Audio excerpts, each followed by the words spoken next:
Hello दोस्तों, happy Diwali आप सभी को। आज वैसे तो मार्केट क्लोज रहता है, लेकिन 1 घंटे के लिए मार्केट खुलेगा 145 से 245, जिसको हम लोग मुहूर्त ट्रेडिंग बोलते हैं। आज पहला दिन है, ठीक है, हिंदू फाइनेंशियल ईयर का। और आज के दिन 1 घंटे के लिए मार्केट खुलता है, जिसमें लोग अपने ऑस्पिशियस जैसे धनतेरस के दिन गोल्ड और सिल्वर खरीदते हैं।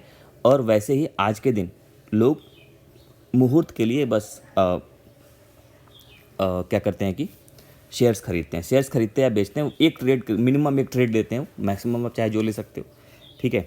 तो मुझे कई लोग पूछते हैं कि इस फाइनेंशियल ईयर, जो हिंदू फाइनेंशियल ईयर है, इस दिवाली से अगली दिवाली तक कौन सा सेक्टर सबसे अच्छा करने की उम्मीद है।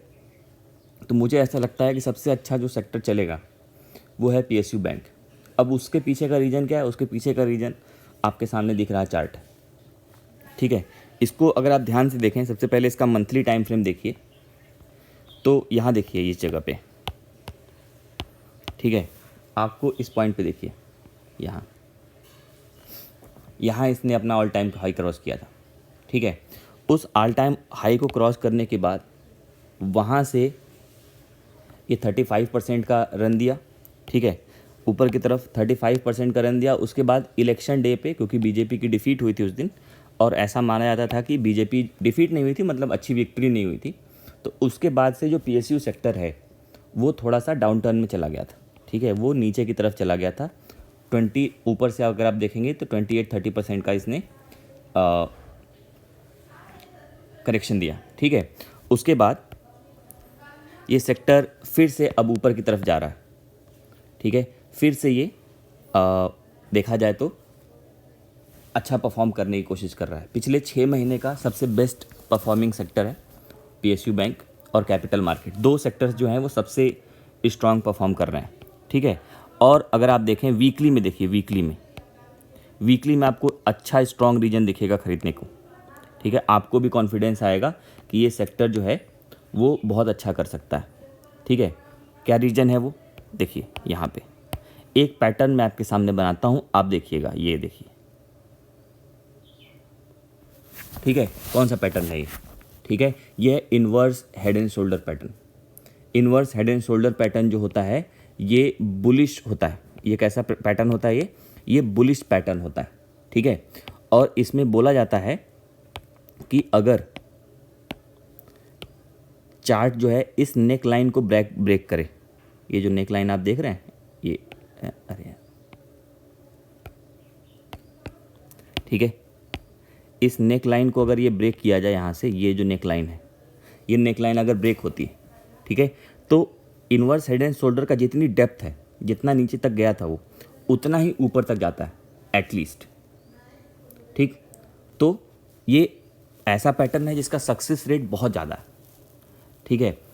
तो मुझे ऐसा लगता है कि इस बार भी ये सक्सेस देगा, क्योंकि ये ख़राब मार्केट में भी अच्छा परफॉर्म कर रहा है। और अब तो मार्केट अच्छी हो चुकी है, निफ्टी ने ब्रेकआउट दे चुका है, ठीक। तो अभी ये कहाँ जा सकता है, अभी ये कहाँ तक जा सकता है, ये सबसे बड़ा क्वेश्चन है, ठीक है। तो अगर आप मेरे से टारगेट पूछोगे तो टारगेट के लिए अगर मैं फिबोनाची यूज़ करूँ, फिबोनाची, तो ये हाई था, ये लो था, ठीक है। तो पहला जो टारगेट आ रहा है 1.6 पे, वो आ रहा है 9572, ठीक। 9572 मतलब 21% का गेन, ठीक है। दूसरा जो टारगेट आ रहा है वो आ रहा है 2.6 पे, वो है 50% का गेन, ठीक है। तो और अगर हेड एंड शोल्डर के हिसाब से देखें तो हेड एंड शोल्डर के हिसाब से, इन्वर्स हेड एंड शोल्डर के हिसाब से ये 30%, 27%, 28% नीचे की तरफ गया था, तो 27%, 28% ये ऊपर की तरफ भी जाएगा। यहाँ पे वही आ रहा है जो फिबोनाची का आया था पहला वाला, उतना ही टारगेट आ रहा है 9756, ठीक है। तो आप क्या कर सकते हैं, आप सिंपल पीएसयू बैंक का ईटीएफ भी ले सकते हैं, ठीक है।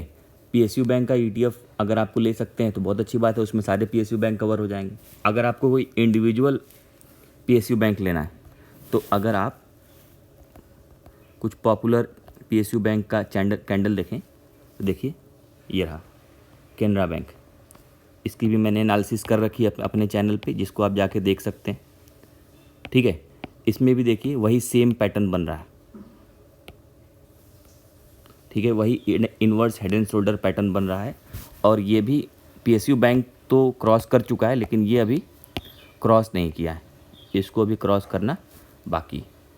ठीक है, इसके अलावा बैंक ऑफ बड़ौदा, ये रहा, ये भी देखिए यहाँ पे भी वही पैटर्न बनता हुआ दिख रहा है। ये अभी इनिशियल फेज में है। ठीक है, यहाँ पे इन्वर्स हेड एंड शोल्डर का अभी ब्रेकआउट हुआ है। अब ये अपने ऑल टाइम हाई के एकदम नज़दीक नहीं पहुँचा है, लेकिन ये भी इन्वर्स हेड एंड शोल्डर का यहाँ पे ब्रेकआउट हुआ है। तो यहाँ पे एकदम फ्रेश आप पोजीशन ले सकते हैं। ठीक है, बाकी इंडियन बैंक है, इंडियन बैंक तो मुझे लगता है आगे निकल चुका है, क्योंकि वो कभी करेक्शन में आया ही नहीं था। ठीक है, ये बहुत पहले ब्रेकआउट दे चुका है, बहुत आगे जा चुका है, तो ये अभी थोड़ा रिस्की ट्रेड बन गया है। ठीक है, तो ये कुछ 1-2 बैंक हैं जिन पे आप ध्यान दे सकते हैं। मैं मेनली कैनरा बैंक और बैंक ऑफ बड़ौदा, उसमें भी सबसे अच्छा जो कैनरा बैंक है वो तो ऑल टाइम हाई पहुंच गया है, बैंक ऑफ बड़ौदा भी पहुंचने वाला है। तो बैंक ऑफ बड़ौदा में हम लोग धीरे या इन दोनों बैंक्स में हम लोग थोड़ा थोड़ा पोजीशन बना सकते हैं। ठीक है, तो आई होप मेरा कंटेंट आपको अच्छा लगा होगा। Please like, share and subscribe. Thank you.